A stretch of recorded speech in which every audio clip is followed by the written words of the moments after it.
Hello and welcome back to Miss B's Plan B. It's lovely to see you. I hope that you're well. Today, with Valentine's Day fast approaching, our theme for the session is love. And in particular, we're going to be thinking about loving our world and loving nature. Before we begin, I'm just going to get us to start thinking about loving ourselves though, because that is really important as well. So we're just going to tune into how we're thinking and feeling at the moment. And then we're going to do the mindfulness activity, which we did last week based on our senses. Because it's just really useful just to stop and take time for ourselves and just to cast our thoughts, our worries away and just focus on what's actually around us and focusing on the present. So a quick recap of this activity. So I want you to start by choosing 5 things that you can see. And you might want to do this activity in a quiet room in your house, or if you've got a garden you could go out there. What 5 things can you see? And just focus all your attention on 5 different things to stop your mind racing about all those other things you might have to do. Okay, focus on 5 different things you can see. Okay, so look around. Then I want you to think about 4 things that you can hear. And it always amazes me when I stop and really listen, it always amazes me how many more sounds there are actually around me. So it's a lovely thing to do. So tune into 4 different things you can hear around you. So you have to be really quiet.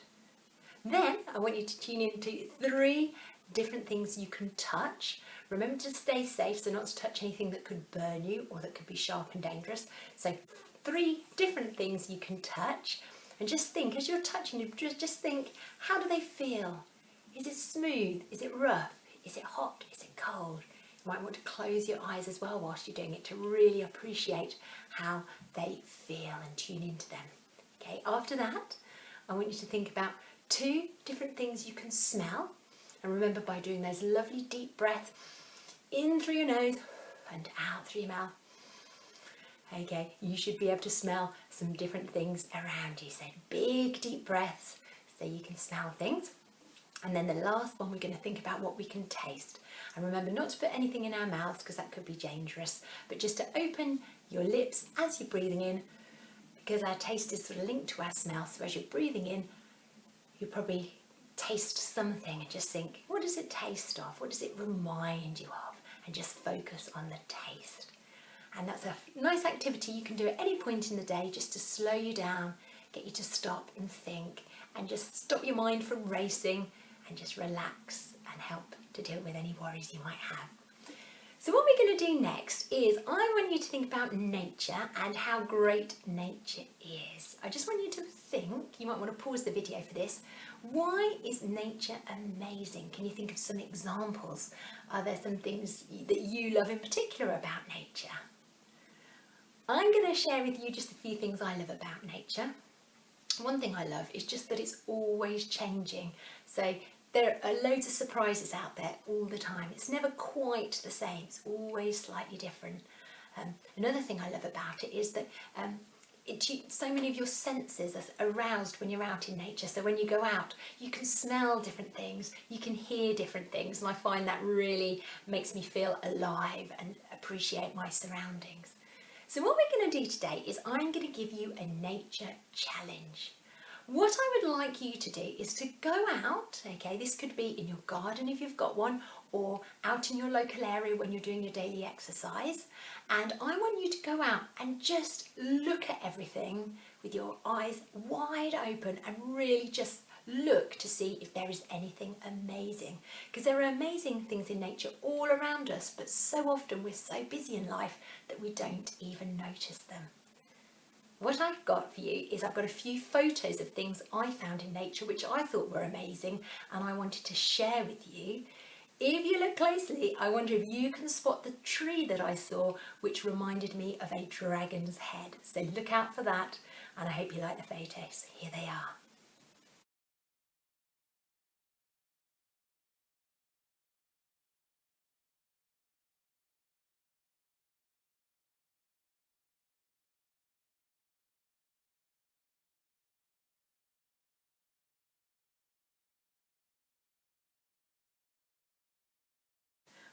Did you spot the dragon's head?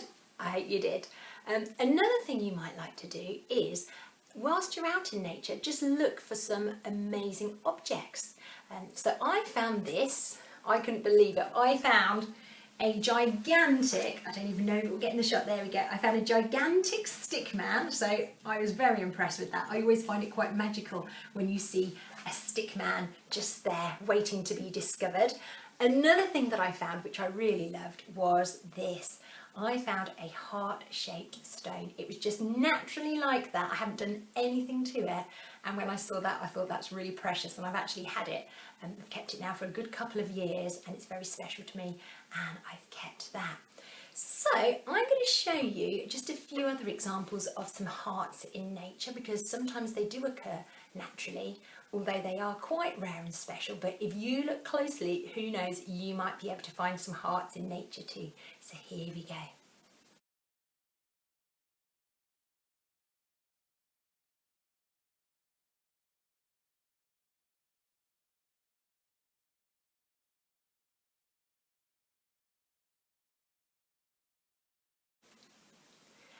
So when you go out in nature looking for special objects, don't be discouraged if you don't find any hearts in nature, because you might find lots of other magical special things out there.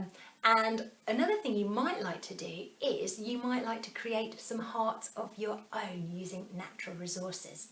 So just remember just to be careful about what you're picking up, because things can be dirty or dangerous, and some things like berries are poisonous.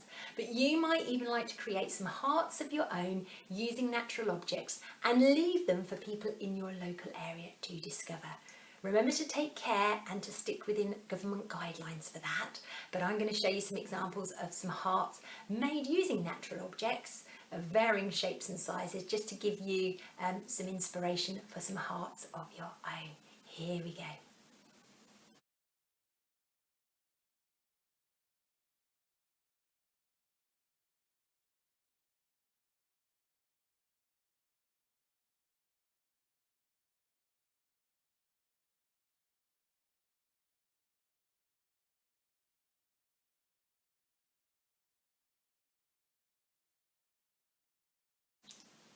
So I hope that that's inspired you to spread some love and create some lovely nature art of your own for people to discover.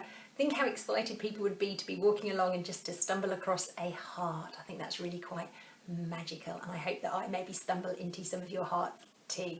So another thing you might like to do is, you will see I have a green heart here, and I'll put all the information in the link below, but I just want to tell you about a lovely campaign called Show the Love. Okay, and Show the Love is actually an annual celebration of everything we care about and want to protect from the worst impacts of the climate crisis. And every February, people from across the UK use the power of green hearts to join together and ask politicians to put aside their differences and tackle the climate crisis. So if you would like to be a part of that campaign, I'll put all the information and resources you need below, so you can create your own green heart, and you might even like to write to your local member of parliament. And again, I'll put all the resources you need for that, so you can do that too, because that would be amazing. And remember that all of you are very special and can make a difference. And you've got to remember to believe that, because the more people that believe that and who act, then the more likely that change will happen. So I hope you have fun with this activity and showing that you love and care for our world, and I look forward to seeing you again soon. Take care. Goodbye.